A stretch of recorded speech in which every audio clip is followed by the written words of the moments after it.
the studios of C19 TV and 88.5 FM. You know, when we talking about college, we normally go upstairs, we be on the radio, we talk, we have fun, and we get some great information.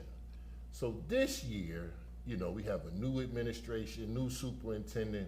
We want to take this thing to the next level. We want to be the #1 urban school district in the country, so we have to turn it up just a little bit.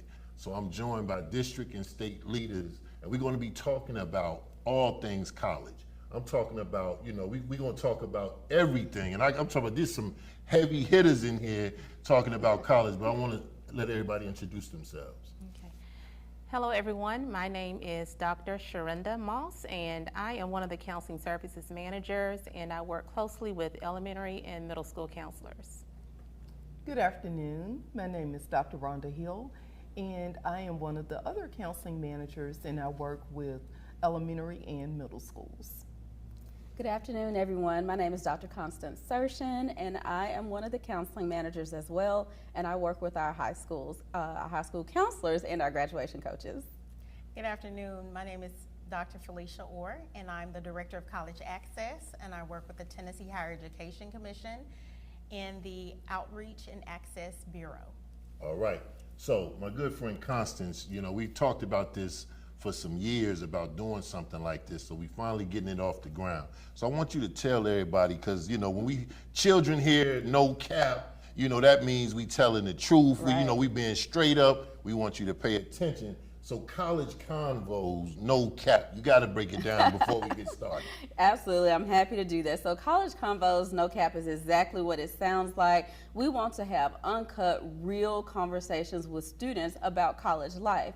You know, there are lots of myths or ideas that sometimes we have that come from television or from movies that we've seen about what college life is, how easy or how difficult it is to get in. We may hear things from our friends or our neighbors down the street, but we're like, no, we want to pause and create a space here where we can have these real conversations and give you the uncut, the real truth about college, and hopefully help our listeners understand how they can make this pathway their own. Wow.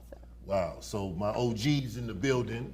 You know, Ms. Hills, we've done a lot of work together. And when you're hearing something like this coming off the ground, you've been doing a lot of work in the district. But when you're hearing that this college thing, we're taking it up a notch, how does that make you feel? Because you've been around and you've seen a lot around here. Yes, I have. Yes, Mr. Best. And so as I think about just the no cap, it's just being real, letting our students know that college is a path for anyone who is interested in taking that path. As we work through different activities at the elementary level, we're introducing, first of all, to our kindergarten students and on up in elementary grades, just around what college is. And this is something that's a goal that's attainable if that's something that you want to reach for. And then, of course, when we get to the middle school level, continuing with our college exploration activities around college visits, career interest inventories, and our 4-year planning.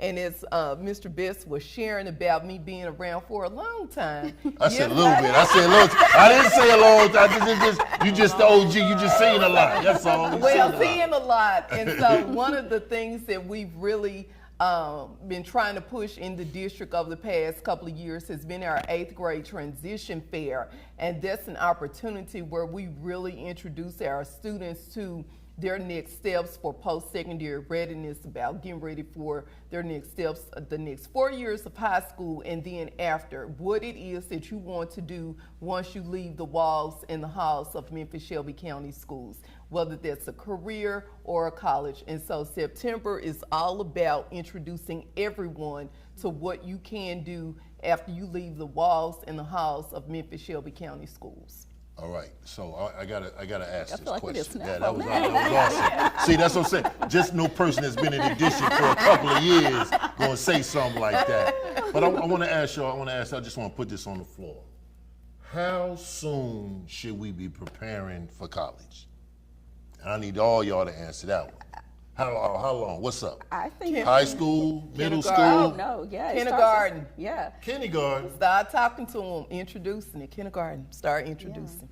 Because if you think about it, you know, one of the most common questions that people ask children when they're even 3 years old is, what do you want to be when you grow up? Right. And that is a part of having that college conversation, because whether that child says, I want to be a fireman, or if they say, I want to be a doctor or a lawyer, there's your opportunity right there to talk to them about the mental training as well as the physical training that it takes to do that. And say, you know, if you say, I want to be a dentist, you're like, okay, well, that means you might go to college one day, you know, would you like to go to a big school, a small school? And then I've seen some families where they incorporate college into their summer vacations. And so your family might take a trip to, you know, I don't know, DC, and that might be a great time to visit a campus. And it could be a light visit, a very light touch. It doesn't have to be something formal for younger children, but just to let them see what this institution looks like, what it feels like, and start to get an idea in their mind about it. But yeah, that's a conversation that you can even have with your pre-K babies when you start talking about. Wait a minute. It's never too early. There's got to be mental and physical preparation for careers. And so I think the two go hand in hand, college and career. Okay, now I got to hear from y'all too. Now you heard what she said. What do y'all think? So I will share that baby steps, I think it does start as early as an elementary setting, but we really focus on career awareness and linking the career to the subject to college or post-secondary options. And so for an example, just carrying it through a pre-K or kindergarten student, you're going to really look at jobs in the community, and you're going to see the mailman or the nurse or your doctor, and you may ask, hey, are you interested in what they do? And you kind of, you know, put a little a question out there so that they begin to explore, yeah, I could see myself as a teacher or a pediatrician. And so from there, I would like parents and teachers and counselors to think about, how do you take that aspiration, link it to the subject or the skill that they are strong in, and say, well, this is probably what you need to do a little bit differently so that you can, you know, reach your goals. And so I would agree that you can start at any point at any time. And as it relates to parents or grandparents or, you know, foster parents who are supporting students, it also just means pulling out, you know, your old college album. You know, if it's something where you have pictures or you want to reminisce about what college or institution that you went to, I think starting there, just kind of setting and planting those seeds also creates those aspirations to go to college as well. All right. Now, our state leader, yes, ma'am. Now, you heard all of this. Now, how do you chime in with that? I'll tell you what the state has done is created resources to help aid in career exploration. And so for the children as young as pre-K, through third grade, we have coloring books. Okay. You know, a lot of times when you're teaching students things, you're teaching them using books. And so for them to be able to color the mailman and color the mailbox and color those things, they can learn more about those different careers. And then we also have developed a website called college410.org. Okay. It has a plethora of nice resources. plug. I like how you plug that in there like that. It's got a lot of great resources to expose students to various careers and then the type of courses that they need to enroll in. And when I'm in middle school and high school, then I really need to be paying attention if I want to become a scientist to my science classes. Come on. And my math classes.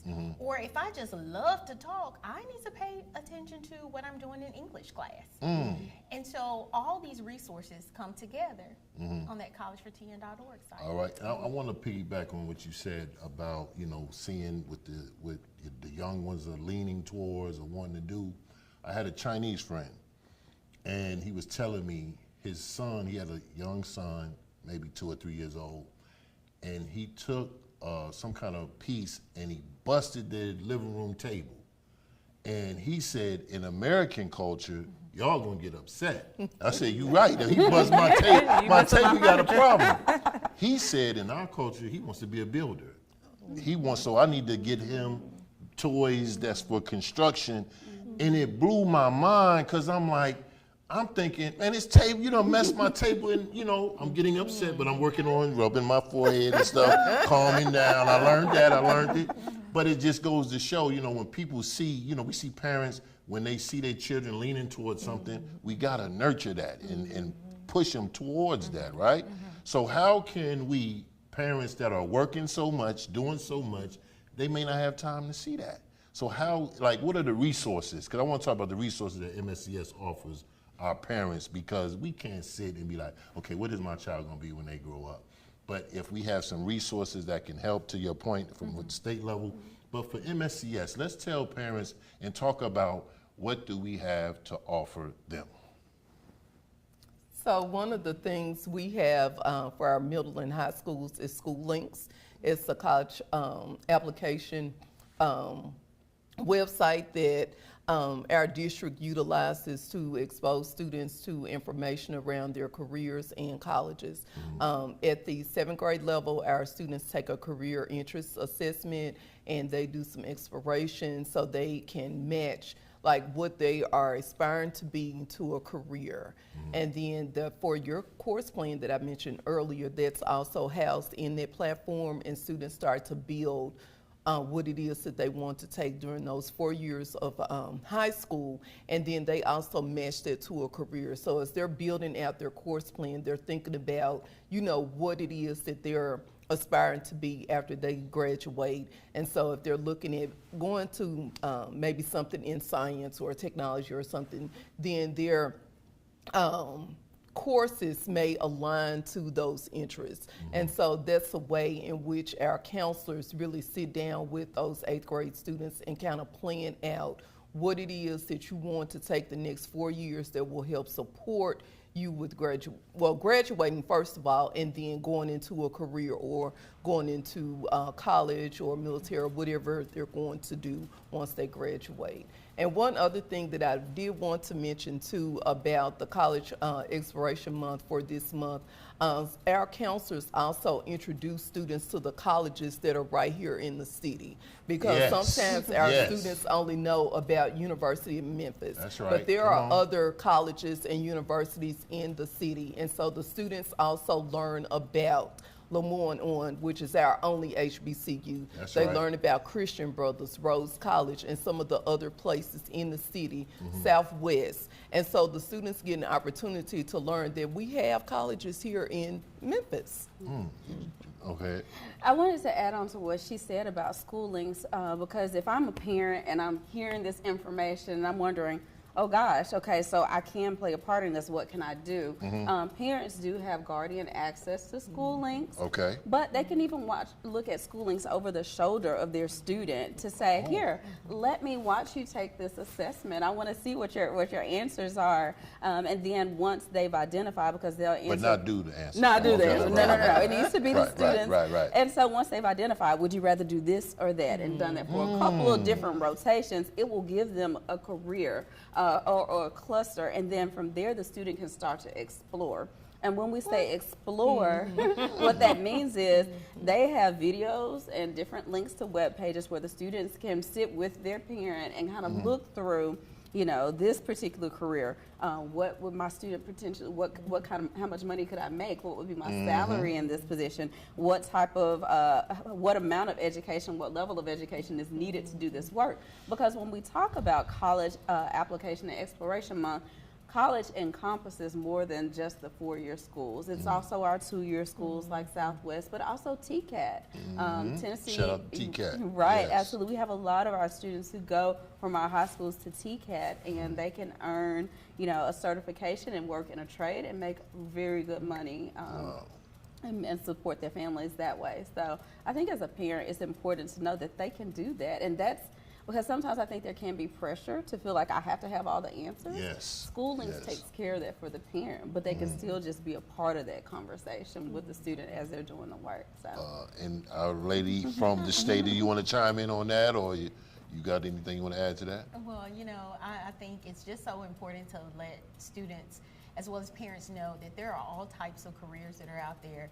And as Dr. Sershin mentioned about the TCAT, you know, oftentimes we focus a lot on the 4-year institutions and even the community colleges. But there are students out there that they haven't quite made that connection, that when you talk about college, especially in Tennessee, we're not only talking about those 2-year and 4-year institutions, we're talking about the technical schools as well. That's right. And so, as was mentioned earlier, it's important to know that you can make an honest living and be paid very well to do these technical programs. But it's important to know that these careers are out there and just to be able to utilize the resources that are available. So you're saying MSCS has resources to help parents and students plan for college? Absolutely. And how much does that cost? Is it a fee? We got to sign up? I mean, how can we do it? They just can go to the website? What's the website? Because I want parents to jump there today. What's the website do we tell them to go to start? Or one of them? There are a couple of places where a parent can access it, but I'd say one of the best ways is through our district's website. So if the student logs into their Clever platform, they have a tile there where the student can access it and show their parents. But if the parent wants to access it on their own, the Guardian accounts, I believe, have been created for all. Okay. And they can go to schoollinks.org. Is that it? I'm pretty it's sure. .com. Schoollinks.com. Yes. Okay. All right. So now if you're just joining us, this is College Convos No Cap. That means we're talking about everything about all things college, because the next segment I want to go into is I want to bust up some of these myths. Some people say all you got to do is score 18 or 19 on the ACT, you're going to get some money. Then some people say you score like a 20 to 25, you're going to get a little more money. What is it about the ACT that, I mean, I think we equate ACT scores to money. So if you get a perfect score on the ACT, that means you can pretty much go anywhere you want, right? Or if I score as high as I can, I have some options moving forward to the next level. Oh, is that cap or what's up? I'm calling cap. You call it cap. You call it cap over I'm calling cap. Okay. And the okay. reason for that is I don't want any senior to think I don't need to try in my classes because I have a There you 24 on the ACT. Right. I don't want any students to think that, oh, I have a 4.2 GPA, but I have a 13 on the ACT. I can go wherever I want to go. There you go. Come That's on. cap. That's cap. That's Okay. cap. I'm sorry. Because the ACT and the SAT both function as a tool to show students and parents how well their child is prepared for college level coursework. And so if I have a 13 on the ACT or a 14, or if I'm below those college readiness benchmarks, then that's a warning sign to me that I might need to do a little bit more work, a little more preparation to be ready for college level work. Now that doesn't mean that college access is cut off for that student. Okay. It just means their path to college or through college might look a little bit different. And then same is true for GPA. A lot of our institutions do look at both because they do want to see that a student has the study habits and skills to succeed in college. College isn't easy. Right. It's not a cakewalk. There are some people who might tell you that, but that is not true.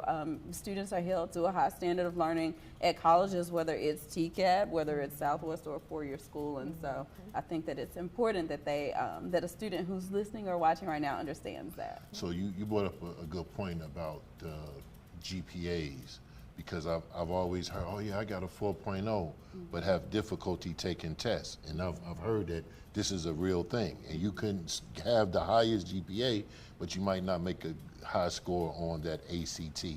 Is that been studied? Is that something that, can we point our finger to why is that? Or is that just every student is different? Because if you got a 4.0 or a 5.0 and having difficulties on the ACT, the test taking stuff, was it the questions, it's bias, it seems like it's a lot to it, but I've heard over the years high GPAs but low ACTs.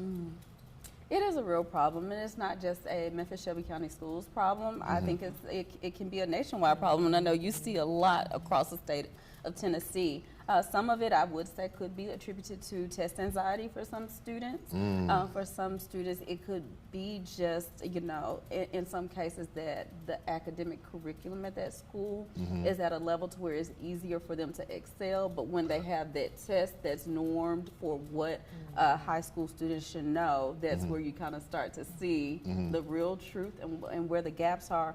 But again, I don't want a student who struggles with the ACT to feel that because their scores may be below those benchmarks, that college is not for them, because that's not true. There are definitely some pathways for them to get to and through college. Absolutely. Would you share some of your stories from the state of Tennessee? Because you see a lot going on around the state. Well, one thing that I want to say is that oftentimes when we think in terms of college, we think in terms of money. Right. How are we going to pay for How you college? gonna pay for that? And then if our grades aren't up to par, or perhaps we have test anxiety, and you know, I can do it in the classroom, but when you put me on that standardized test, it's a struggle. Right. And then for some students, they feel like, oh, I've lost my opportunity to gain scholarship funds to be able to further my education. Well, we've tried to solve that problem by creating a scholarship program called Tennessee Promise. Come on Where now, the state another promised- plug. You see how she real slick with these plugs. I like that. We promise to pay for your tuition and fees at any community college in Tennessee, as well as at Tennessee College of Applied Technology. And then I'll throw something in for More Tech as well. We do have funding to kind of help with certain programs at More Tech as well. And so really, we're trying to remove the barrier of finances so that a family can't say, well, we can't send you to school or to send you to college or trade school because we can't afford it. Well, now it can be afforded. Wow, getting You rid of just- all the excuses. Yeah, you know Right. how sometimes there are multiple ways to get to one particular location? That might be a path to take your general education requirement classes so that you can eventually go on to the four-year institution, for example. All right, Dr. Sershin brought up something, and I want to ask you, Ms. Hill, about it, because test anxiety, I think a lot of our students deal with that. I've heard of different stories. I'm not calling out schools' names, but I've heard that some schools have some issues with that, and students wanting to be the best and want to make good grades. Y'all know how it is. Everybody want to make good grades, but inside Memphis Shelby County School, if I'm a student and I have test anxiety, is there help for me? Do I go to a professional school counselor, not the guidance counselor? You switched it up, y'all. See, I know this from hanging around these folks. I better not say guidance counselor. But if I go up to a professional school counselor and say, look, I'm having test anxiety, do they have things in place or at schools, or can our students go get help if they have test anxiety? Yes, they can.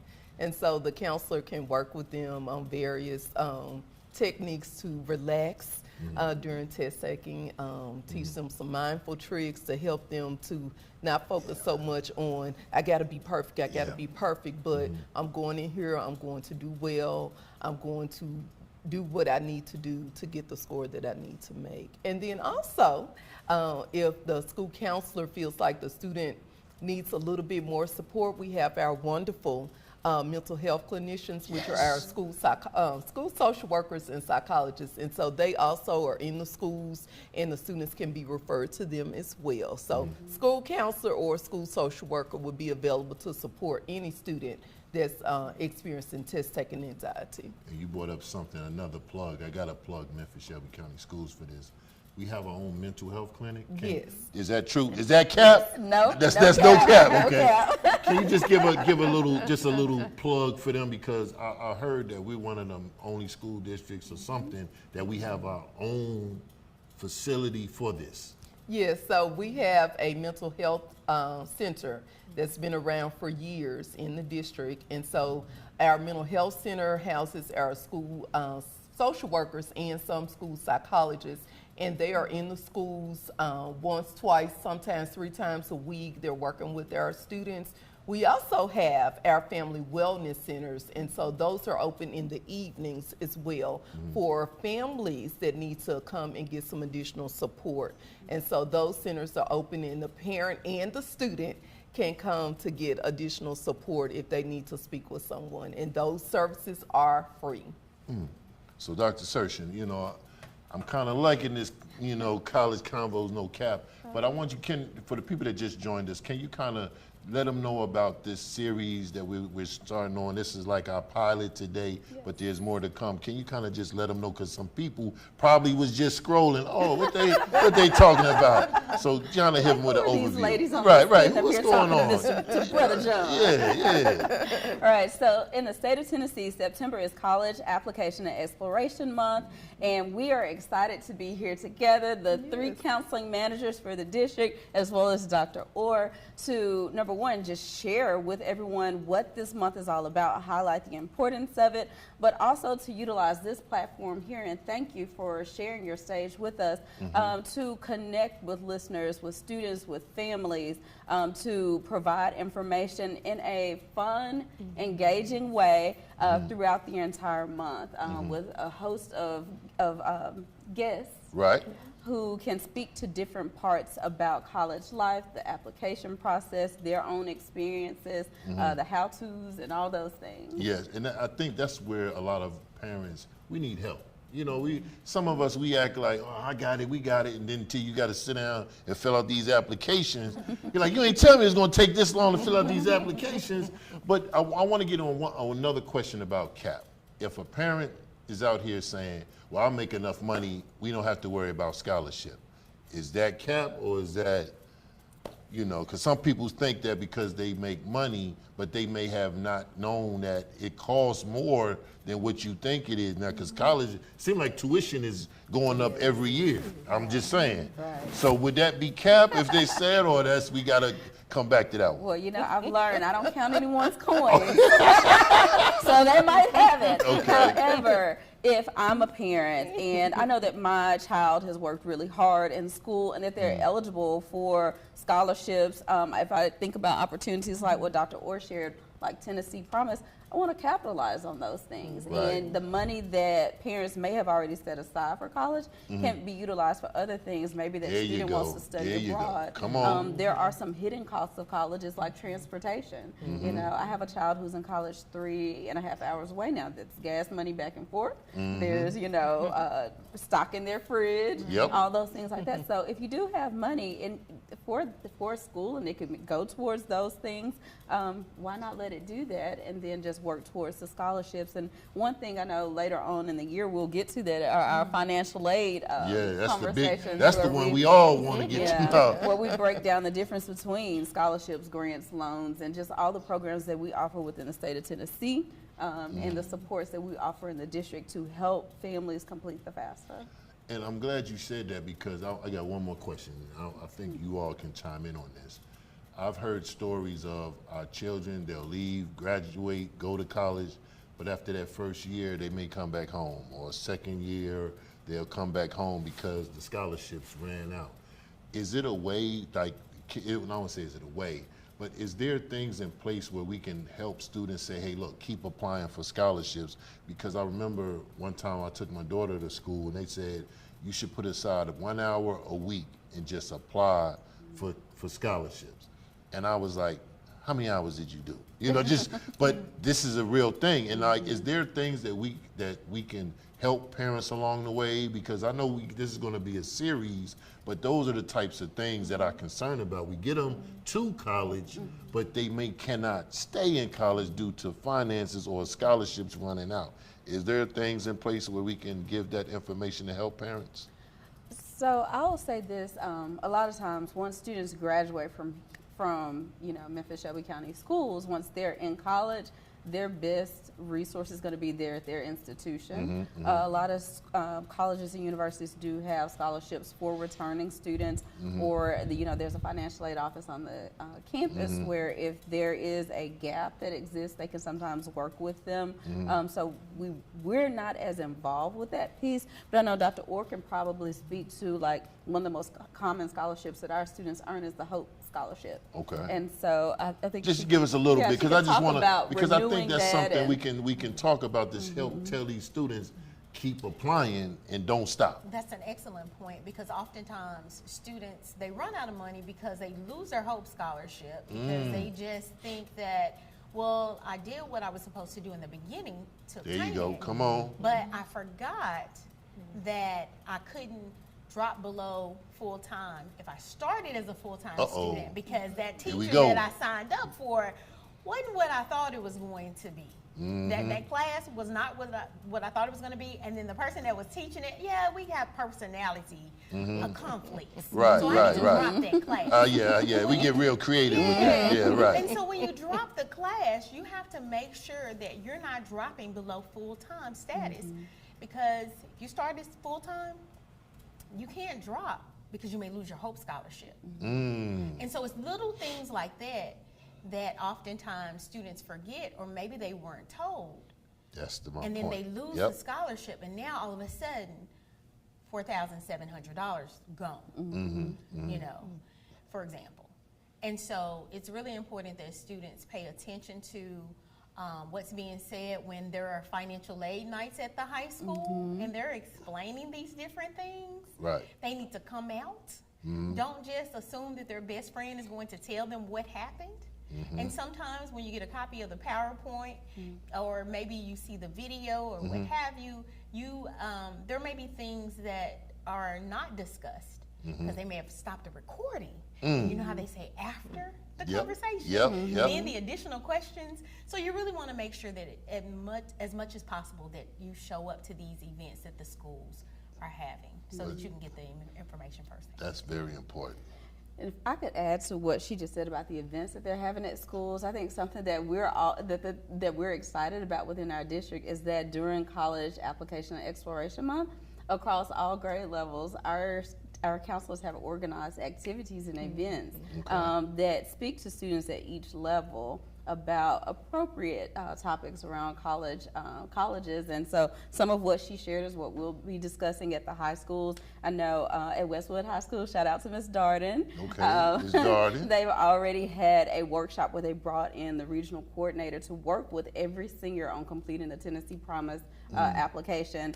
Super excited that in this district over the past few years, 96 to 97% of all seniors do apply for the Tennessee Promise Scholarship. And so we want to keep that going, but there's some other activities as well that are taking place at the elementary and middle schools where they can start learning information about colleges and some activities that I think Dr. Hill and Dr. Moss could definitely talk about. So our counselors, they do a variety of things. They may focus on college things, where they may focus on HBCUs or WPIs or whatever it may be, just to kind of bring awareness. It could be daily or weekly or monthly. Some of our schools are having college decorating door contests. They may include virtual tours. You know, maybe a child or a student, they can't necessarily take a field trip to the University of Memphis, but they may identify certain colleges that have virtual tours that they can go through.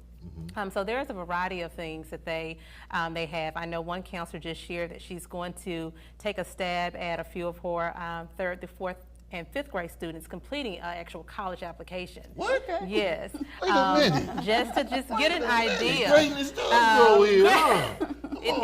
It does grow, and it's growing. And so one other thing I would also like to just add about schoolings, one of the things that it includes, they have a My Story page. And so as early as 7th grade, our students can start to think about, well, who am I?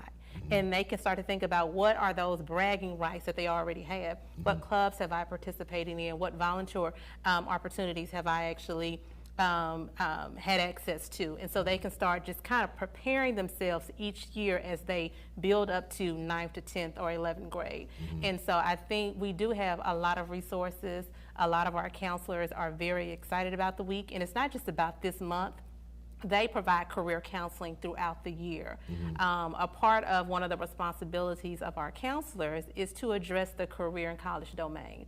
So at any given time, they could provide a career lesson to expose students, and also connecting that with the social emotional competencies. What do you need to do? Do I need to be a little bit more responsible with my organizational skills? You know, with all of those things. And so there's a number of things that our counselors are doing to help support and build awareness around it. So, and I wanted to add too, and so as Dr. Moss shared, some of our schools are doing the decorating contest. I have a school on Friday, I'm a judge. So they will have their door decorating contest. And in some of those contests, the teachers are really just going out to just showcase their college, the college they attended. Some may have their undergrad and graduate school posted on their doors, and so they have the pictures of when they were in college, and they have everything talking about the college motto, what their major was. And so students get an opportunity to kind of see a little peek into their teachers' past life of how it was when their teacher went to school. And then not only that, the principals during the morning announcement, some of them were sharing about their college experience. And then one other thing that some of our middle schools are doing, they're having their students dress up in various careers. And I know one of our other schools, Bellevue, in the past has traditionally done the Divine Nine, where they introduce the students to the different Greek organizations that are existing in the different colleges and universities. And they kind of talk about, you know, what it means to be Greek. And so those things are just an example of some of the things that they've been doing in the schools. And so I think it really gives the students an opportunity to really see, oh, this is something that I can do. And then of course they do the college shirts, so the kids get to wear the college shirts. And then some counselors also have partnerships with some of the different colleges and universities, and they get the flags, and they have the flags posted up through the school so the students can see all of the different colleges throughout the state of Tennessee and just all over. And so that's another way in which students are actually learning the different names of the colleges. Wow. So we have a lot going on. We do. Wow, that's incredible. Like, just where you gonna get this information at, ladies and gentlemen? Like, this show is to inform, and I believe if this falls under one of our interim superintendent's 5As,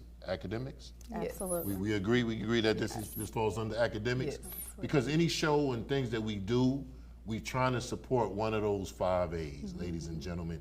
And academics and college go hand in hand, and you know that. But I thank you all for coming today, kicking off College Convos, No Cap.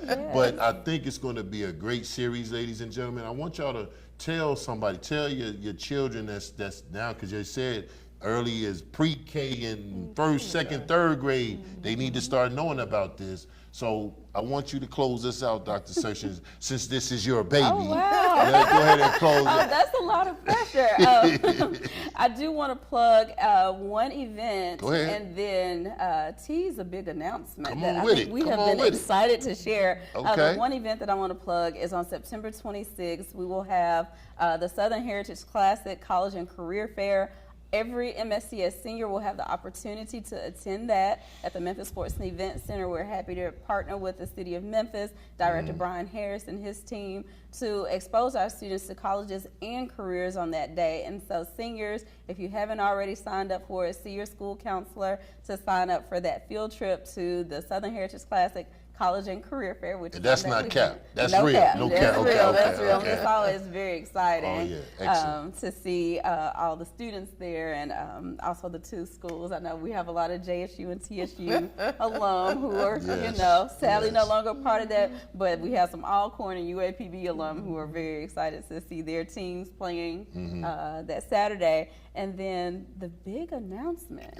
Big announcement. I don't think I need to close it out. I think someone else might need to close. Okay. Close Pass the mic. Pass the mic. Well, thank you so much. I'm so excited to announce that the state of Tennessee and several different high schools across the state are going to be a part of a pilot study where no other state in the nation, no other state in the nation, that's no cap. Wait a minute.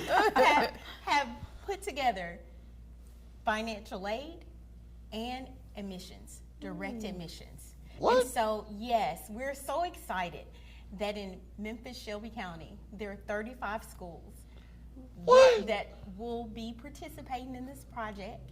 It's a research project.